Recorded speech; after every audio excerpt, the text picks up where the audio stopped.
Miren esta maravilla, vean cómo se ve la cantidad de frutos acá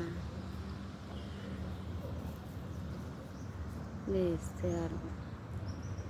Tiene hartas maduras, miren cómo se ve lindo.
Es hermoso ver esto.